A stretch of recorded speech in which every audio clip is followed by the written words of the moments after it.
పవన్ కళ్యాణ్ గారి మీద ఒక కేసు అయితే నమోదైంది రీసెంట్గా. మరో కేసు అని చెప్పాలి. మరో కేసు అంటే అంత ముందు కేసు ఉందా? ఉంది.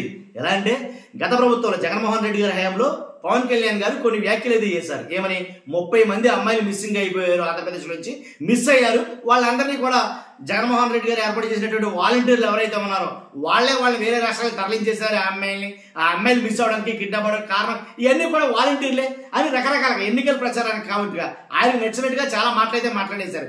ఎక్కడి నుంచి ఎలా తెలుసు మీకంటే నాకు కేంద్రం నుంచి ఇంటెలిజెన్స్ రిపోర్ట్ ఉంది కాబట్టి కేంద్రం నుంచి నా దగ్గర రిపోర్ట్ ఉంది అని కొన్ని మాటలైతే మాట్లాడారు పవన్ కళ్యాణ్ గారు. కానీ దాన్ని మొత్తం అప్పట్లో వాలంటీర్లు కేసు అయితే పెట్టారు పవన్ కళ్యాణ్ గారి మీద. కేసు పెట్టారు. ఇప్పుడు అధికారంలో ఉన్నారు. అధికారంలోకి వచ్చిన తర్వాత ఆ కేసుని క్వాష్ చేయమని చెప్పేసి పిటిషన్ పెట్టుకున్నారు కదా. ప్రభుత్వం కోర్టు కూడా క్వాష్ చేసేసింది. చేసిన తర్వాత జడా శ్రవణ్ కుమార్ అనే న్యాయవాది అడ్వకేట్ ఆయన ఏం చేశాడంటే వాలంటీర్ల తరఫున మరలా కేసును రీఓపెన్ చేశాడు. రీఓపెన్ చేస్తే మరలా కేసుకి నెంబర్ ఇచ్చి పవన్ కళ్యాణ్ గారు నోటీసులు ఇవ్వడం అయితే జరిగింది. అది ఆ కేసు. అది అలా పెడితే మరలా తాజాగా ఒక కేసు అయితే కనుక నమోదైంది. అదేంటో చెప్పే ముందు ఫస్ట్ లైక్ చేయండి. లైక్ చేస్తారా? లైక్ చేస్తే నాకు మోటివేషన్ ఉంటుంది, ఎక్కువ మందికి ఇన్ఫర్మేషన్ పాస్ అవుతుంది. షేర్ చేయండి. కొత్తగా మన ఛానల్ చూస్తే పక్కాగా సబ్స్క్రైబ్ చేయండి. మీ అమూల్యమైన అభిప్రాయాన్ని కామెంట్ రూపంలో తెలియజేయండి. పవన్ కళ్యాణ్ గారి మీద మరో కేసు ఏంటంటే కనుక యువతని పక్కదారి పట్టిస్తున్నారు. యువతని ఆయన ప్రోద్బలంతో చెడు అంటే తప్పుగా వాళ్ళకి లేనిపోయిన మాటలైతే కనుక చెప్తున్నారు అనేది కనుక ఫిర్యాదు చేయడం జరిగింది. ఎక్కడంటే గుంటూరు జిల్లా తాడేపల్లి పోలీస్ స్టేషన్లో కనుక ఫిర్యాదు చేయడం జరిగింది. ఫిర్యాదు చేసిన ఆయన నారాయణమూర్తి అని కూడా ఆయన పేరు. కాబట్టి పవన్ కళ్యాణ్ గారి ప్రోద్బలంతోనే జన సైనికులు చాలా చోట్ల చాలా విధ్వంసాలు అయితే చేస్తున్నారు. ఏంటి తిరుపతిలో ఏదైతే థియేటర్ అద్దాల బద్దలు కొట్టేసి నానా రభస్ చేసేసారో ఆ థియేటర్లో అది కానీ, అంతేకాదు పశ్చిమ గోదావరి జిల్లా తణుకులో ఏదైతే మాజీ మంత్రి కారుమూరి నాగేశ్వరరావు గారి కాన్వాయ్లో ఏదైతే ప్రచార భాగంలో ఆయన కాన్వాయ్లో ఆయన కారు మీదకి ఎక్కి జగన్మోహన్ రెడ్డి గారి బొమ్మన్న కారు మీదకి ఎక్కి నానా రభస విధ్వంసం సృష్టించారు. బళ్ళు ఎక్సలేటర్ బైకులు రేప్ చేస్తూ ఏంటి ఎలాంటి ఒక అరాచకమే సృష్టించారు అనే కారుమూరి నాగేశ్వరరావు గారు మాట్లాడతాం మనం విన్నాం.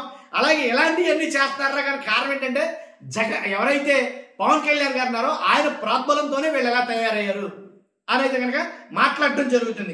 అందు గురించి ఆయన రీసెంట్గా మాట్లాడిన హరిహర వీరమల్లు ఏదైతే ప్రెస్ మీట్ ఏదైతే ఉందో దాంట్లో కొన్ని వ్యాఖ్యలు అయితే చేశారు. ఆయన ఏమనంటే కనుక మీకు నచ్చినట్టుగా చేయండి, మీకు నచ్చినట్టుగా దాడే చేస్తారో కొడతారో లేదా నమిలేస్తారో ఏదైనా చేయండి మీ ఇష్టం కనుక అన్నట్టుగా ఆయన కొన్ని మాటలైతే మాట్లాడడం జరిగింది. అంతకుముందు కూడా పవన్ కళ్యాణ్ గారు కొన్ని మాటలు చేశారు. ఎందుకంటే అసలు యాక్చువల్గా నన్ను అడిగితే కనుక యువకుల దగ్గర మాట్లాడుకోవడానికి మాటలే కొన్ని ఉంటాయి. మిమ్మల్ని చూస్తే చాలు మీరేం చేస్తారో తెలుసు నాకు, మీ బళ్ళు ఎక్సలేటర్ రై రై రై అనిపిస్తారో ఆ బళ్ళు సౌండ్లు అంటే నాకు చాలా ఇష్టం అని ఆయన మాట్లాడారు. అది అలా చేయాలి, ఎప్పుడు చెప్పేది ఎప్పుడు చేస్తారని మాట్లాడారు. దాని గురించి నచ్చిన వాళ్ళు ఉంటారు, నచ్చని వాళ్ళు ఉంటారు అనుకోండి. వీళ్ళు ఏం మాట్లాడతారో దాని మీద కేసు అయితే వచ్చేసారు. చూద్దాం ఏం మాట్లాడారో తిందాం. పోలీస్ స్టేషన్ లో తాడేపల్లి నిన్న ఏదైతే హైదరాబాద్ లో ఆంధ్రప్రదేశ్ డిప్యూటీ సీఎం పవన్ కళ్యాణ్ గారు Harihara Veeramalla cinema success meet లో అతను మాట్లాడేటువంటి భాష అదైతే తిట్టండి కొట్టండి అనేటువంటిది యువతను రెచ్చగొట్టే ధోరణితో ఏదైతే వైసీపీ వాళ్ళు సామాజిక మాధ్యమాల్లో హరిహర వీరమల్ల సినిమా గురించి బ్యాడ్ గా మాట్లాడుతుంటే మీరు ఎందుకు శాంతియుతం ఉంటారని చెప్పేసి రెచ్చగొట్టే ధోరణితో మాట్లాడిన తీరు పట్ల ఈ రోజు కంప్లైంట్ ఇవ్వడానికి వైఎస్ఆర్ కాంగ్రెస్ పార్టీ ప్రతినిధులు రావడం జరిగింది. ఈ సందర్భం మేము అంటా ఉన్నాం, సీఏ ఒక మాట అన్నారు, ఎక్కడో హైదరాబాద్ జరిగింది కదా ఎక్కడ ఏంటని చెప్పేసి మేము అడుగుతా ఉన్నాం.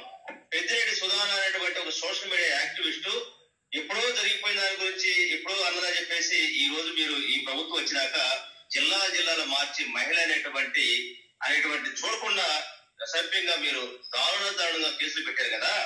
మరి ఈ రోజు ఒక బాధ్యతటువంటి డిప్యూటీ సీఎం ఉన్నటువంటి పవన్ కళ్యాణ్ గారు ఈ రోజు ఏదో సనాతన గురించి అవుతా ఉన్నారు. ఇదే మీరు చెప్పే సనాతనం, మీరు చెప్పేటువంటి నీతులు అని చెప్పేసి రెచ్చగొట్టే విధంగా అబద్ధాలు చెప్పే విధంగా ఇదే మీరు చెప్పేటువంటి బోధ అని చెప్పేసి అడుగుతా ఉన్నాం.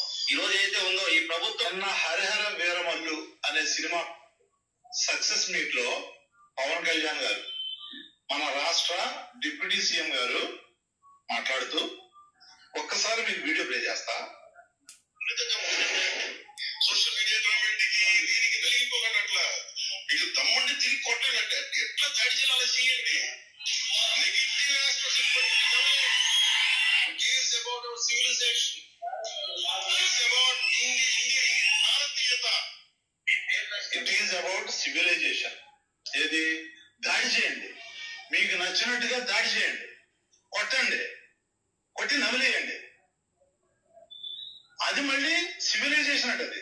మళ్ళీ ఇవాళ మీరు అక్కడ తిరుపతిలో చూడండి, థియేటర్ అద్దాలు పాల్గొట్టేసి ఒక రౌడీల్లాగా ఒక గూండాల్లాగా టికెట్ లేకుండా లోపలికి వెళ్ళిపోయే కార్యక్రమం. వ్యాపారాలు చేసుకోండి, కానీ ప్రజలు ఎందుకు ఇబ్బంది పడుతున్నారు అంటున్నానే. మీకు సినిమా ఒక వ్యాపారం, ప్రీ ఈవెంట్లు చేస్తారు. ప్రీ ఈవెంట్ ఎక్కడ చేశారు మీరు? యూనివర్సిటీలో చేస్తారా? చదువుకునే కళాశాలల్లోనూ విశ్వవిద్యాలయాల్లోనూ ఇదే మీరు మీరు నేర్చుకున్న సంస్కృతి సాంప్రదాయం, మీరు నేర్చుకున్న సంస్కారం ఇదేనా? ఏ సంస్కారంతో పిల్లలు చదువుకునే దాంట్లో సినిమా ఈవెంట్లు పెట్టారు అక్కడ వైద్యంలో? ఇవాళ మళ్ళీ ఇష్టం వచ్చినట్టుగా ఈవెంట్లో నేను వారం రోజులు పడుకోలేదు. ఎవరు పడుకోతున్నారు మిమ్మల్ని? ఎప్పుడు అదే ఆ రకంగా కొన్ని వ్యాఖ్యలు అయితే చేయడం జరిగింది పవన్ కళ్యాణ్ గారు. దాని నిమిత్తం అయితే కేసు అయితే వీళ్ళు పెట్టడం అయితే జరిగింది. కాబట్టి ఇంకో రిస్క్ కూడా జరుగుతుంది. ఏంటంటే యూనివర్సిటీలో ఈవెంట్ పెట్టడం అది ఎంతవరకు సమంజసం అంటే, చదువుకునే పాఠశాలలో, కళాశాలలో లేదా యూనివర్సిటీ ఏదైనా కానీ చదువుకునే ప్రాంతంలో ఇలాంటివి పెట్టడం ఎంతవరకు సమంజసం అనే దాని మీద కూడా రచ్చ అయితే జరుగుతుంది. చూస్తున్నాం. మీరు అందరూ ఫస్ట్ అయితే కామెంట్ చేయండి, ఫస్ట్ లైక్ చేయండి, మీ అమూల్యమైన కామెంట్ రూపంలో తెలియజేయండి, సబ్స్క్రైబ్ చేయండి. Thank you very much.